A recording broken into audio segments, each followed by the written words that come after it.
வாழ்வு தரும் உணவு நானே. நம் முன்னோர்கள் இந்த உணவை உண்டார்கள், அவர்கள் மாண்டார்கள்.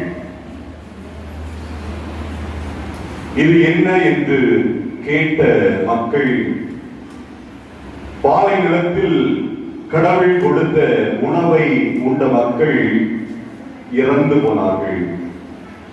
நான் தரக்கூடிய உணவை உண்ணக்கூடியவர்கள் நிலை வாழ்வை பெறுவார்கள். நம்பினால் வாழ்வு உண்டு. நற்கருணை ஆண்டவரை உண்டு ஆண்டுகள் பல வாழ்ந்த புனிதர்களும் பல உண்டு. நற்கருணையை மட்டும் உண்டு வாழ்ந்தவர்கள் புனித நிக்கோலாஸ் என்பவர் பல ஆண்டுகள் நற்கருணையை மட்டும் உண்டு 1417ஆம் ஆண்டு சுவிட்சர்லாந்து நாட்டில் பிறந்த இவர் திருமணம் செய்து 10 குழந்தைகளை பெற்றெடுக்கிறார். தவத்திலும் ஜபத்திலும் ஈடுபட்ட இவர் இந்த குழந்தைகளுக்கு நல்ல ஒரு எதிர்காலத்தை கொடுக்க வேண்டும், கொடுத்து விட்டார். இறைவனோடு என் வாழ்வை நான் தொடர்ந்து பயணிக்க வேண்டும் என்ற ஆர்வத்தில் இவர் சாவதற்கு முன்பாக 20 ஆண்டுகள் நற்கருணையை மட்டும் உண்டு வாழ்ந்திருக்கிறார். அலெக்சாந்திரியா தி காஸ்டா என்று சொல்லக்கூடிய போர்ச்சுகல் நாட்டு இந்த புனித வாழ்க்கை வாழ்ந்த இவர் 13 ஆண்டுகளாக நற்கருணையை மட்டும் உண்டு வாழ்ந்திருக்கிறார். சியன்னா நகரத்து கத்திரினம்மாள் பல ஆண்டுகள் நற்கருணையை மட்டும் உண்டு வாழ்ந்திருக்கிறார். இது மறைபொருள். இதில் உண்மையான கடவுள் உடலோடும் இரத்தத்தோடும் உண்மையாகவே வீற்றிருக்கிறார் என்பதை நம்பிய மக்கள் வாழ்வை பெறுவார்கள். அந்த வாழ்வை நிறைவாக பெறுவார்கள். நற்கருணையை நாம் பெறுகிற பொழுது நாம் சொல்லக்கூடிய வார்த்தை என்ன என்றால் ஆமேன். ஆமேன் என்று நற்கருணையை பெறக்கூடியவர்கள் எப்படிப்பட்ட நம்பிக்கையோடு அவர்கள் பெறுகிறார்கள் என்றால், இந்த நற்கருணையில் ஆமேன் என்று சொல்கிற பொழுது இறைவன் இருக்கிறார்.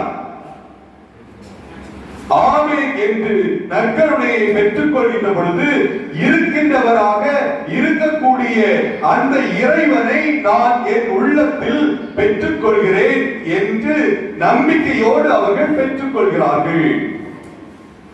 ஆமேன் என்று நற்கருணையை பெற்றுக் கொள்ளக்கூடியவர்கள் இந்த உயிருள்ள ஆண்டவரை நான் நம்புகிறேன், நற்கருணை உண்ணக்கூடிய எனக்கு விண்ணக வாழ்வு இருக்கிறது என்பதை நான் உணர்ந்து கொள்கிறேன் என்று ஆமேன் என்று பதிலளிக்கிறார்கள். நற்கருணையை உண்ணக்கூடியவர்கள் ஆமேன் என்று சொல்கிற பொழுது எனக்கு நிறைவான வாழ்வு இருக்கிறது என்று பிறருக்கும் முன்னறிவிக்கின்றார்கள் என்று ஆமேன் என்பதன் அர்த்தங்கள் புரிகிறது. ஆமேன் என்று சொல்கிற பொழுது சாதாரணமாக சொல்லக்கூடிய வார்த்தைகள் அல்ல. நம்பக்கூடியவர்கள் வாழ்கிறார்கள். அன்று பாலைநிலத்தில் உண்ட மக்கள் மாண்டார்கள். இன்று இந்த உணவை உண்ணக்கூடியவர்கள் நாம் அனைவரும் விண்ணகத்தின் மக்கள். ஆண்டவர் நமக்கு இன்று தரக்கூடிய உணவு சாதாரண மக்கள் உண்ணக்கூடிய உணவு அல்ல. வானதூதர்கள் உண்ணக்கூடிய உணவை ஆண்டவர் இன்று நமக்கு தருகின்றார். அன்புக்குரியவர்களே, இந்த உணவை உண்ணக்கூடியவர்கள் எப்படிப்பட்ட நிலையில் அவர்கள் உண்கிறார்கள் என்றால், நாமும் வானதூதர்களை போன்றவர்கள் அல்லவா? வானதூதர்கள் என்ன செய்வார்கள்? கடவுளை ஆராதிப்பார்கள், கடவுளோடு பயணிப்பார்கள், கடவுள் தரக்கூடிய உணவை உண்டு கடவுளை போல அவர்கள் வாழ்வார்கள். இந்த உணவை உட்கொள்ளக்கூடிய நாம் கடவுளை போல ஏன் மாறவில்லை? வாழ்வு தரும் உணவு நானே என்று ஆண்டவர் நற்கருணையை நமக்கு உணவாக தருகிறார்.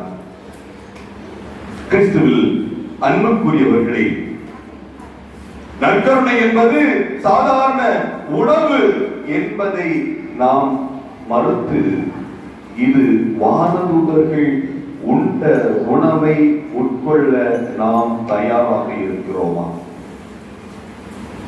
நம்பினால் நீங்கள் வாழ்வீர்கள் சொல்வார்கள்.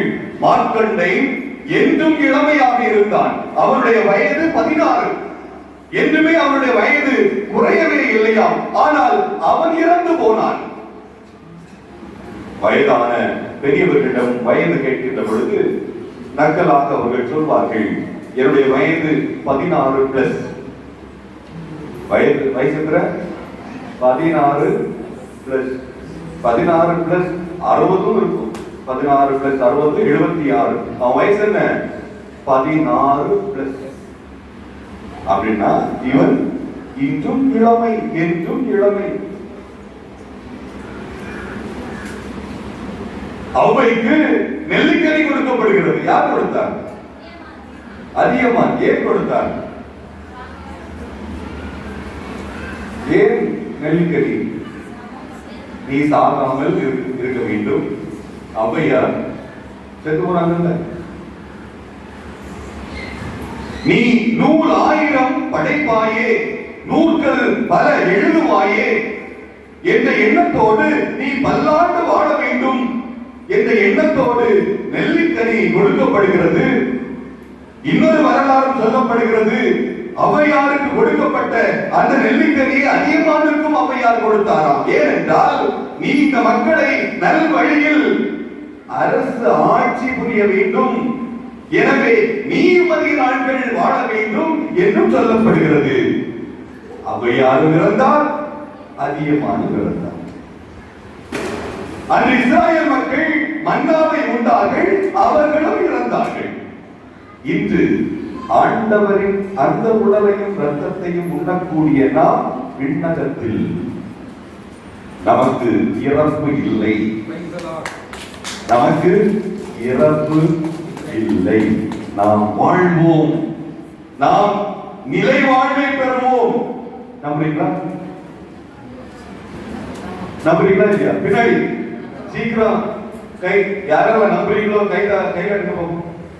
நான் நம்புறேன் ஃபாதர். நல்ல பாதி நம்புறேன், நம்பல ஃபாதர். நான் நம்புறேன். எல்லாரும் நம்பாதவங்க பிரச்சனை இல்லை. நான் உயிருள்ள கடவுளை நம்புகிறேன் என்று சொல்லுகிறேன். நல்ல நல்ல அசைத்து, நான் உயிருள்ள கடவுளை நான் நம்புகிறேன். வானதூதர்கள் உண்ணக்கூடிய உணவை நான் உண்கிறேன். நான் இறக்க மாட்டேன், வாழ்வேன், நிலை வாழ்வை பெறுவேன், நிறைவான வாழ்வை பெறுவேன். விண்ணகத்தில் எனக்கு ஒரு இடம் உண்டு. விண்ணகத்தில் எனக்கு ஒரு இடம் உண்டு. நான் நம்பக்கூடியவன், நற்கருணையில் இருக்கக்கூடிய ஆண்டவரை நம்பக்கூடியவன். எலியாவுக்கு உணவு கொடுக்கப்படுகிறது. எலியா நிச்சயமாக நினைத்திருப்பார், ஆண்டவரே போதும், இந்த வாழ்வு எனக்கு போதும், பெருமூச்சு விடுகிறார். பாகால் இறைவாக்குனர்களை நம்பக்கூடிய அந்த மக்களை எல்லாம் விட்டுவிட்டு அரசனுடைய மனைவி 2 பேரும், ஆகாவும் மன்னனும் அவருடைய மனைவி ஈசபேலும் எலியா மீது காழ்ப்புணர்ச்சி கொள்கிறார்கள். ஏனென்றால் இவர் பாகால் கடவுளை நம்பவில்லை, உயிருள்ள கடவுளை இவர் நம்புகிறார் என்று சொல்லிக் கொண்டிருக்கிறார். எல்லா பொய் இறைவாக்கினர்களையும் இவர் கொலை செய்தார் அல்லவா, எனவே இவரை கொல்ல வேண்டும் என்று இவர்கள் எலியா பின் வருகிறார்கள். எலியா ஓடுகிறார், பயந்து ஓடுகிறார். ஆண்டவரே, என்னுடைய உயிரை எடுத்துக் கொள்ளும். நல்லவர்களை, இறையாட்சியின் விழுமியங்களை பிறருக்கு அறிவிக்கக்கூடியவர்களுக்கு ஆண்டவர் தக்க நேரத்தில் தன்னுடைய ஆசீர்வாதங்களை கொடுப்பார் அல்லவா. எலியாவுக்கு உணவு அங்கே கொடுக்கப்படுகிறது. அவர் ஜெபிக்கக்கூடிய ஒரு மாபெரும் இறைவாக்கினராக மாறுகின்றார். கிறிஸ்துவில் அன்புக்குரியவர்களை திட்டம் கொண்டு உணவை உண்டு நற்செய்தியை அறிவிக்கக்கூடியவராக அவர் மாறுகின்றார். பல நேரங்களில் நற்கருணையை உண்ணக்கூடிய நாம் மனக்கசப்பு, சீற்றம், காழ்ப்புணர்ச்சி, சினம், கூச்சல், பழிச்சொல், அவமானமான வார்த்தைகள், ஏளனமான வார்த்தைகள், பரிகசிக்கக்கூடிய வார்த்தைகள், பிறரை ஏளனமாக பார்க்கக்கூடிய பார்வைகள், இவற்றை எல்லாம் நீக்க வேண்டும் என்பதற்காக நற்கருணை நமக்கு கொடுக்கப்படுகிறது.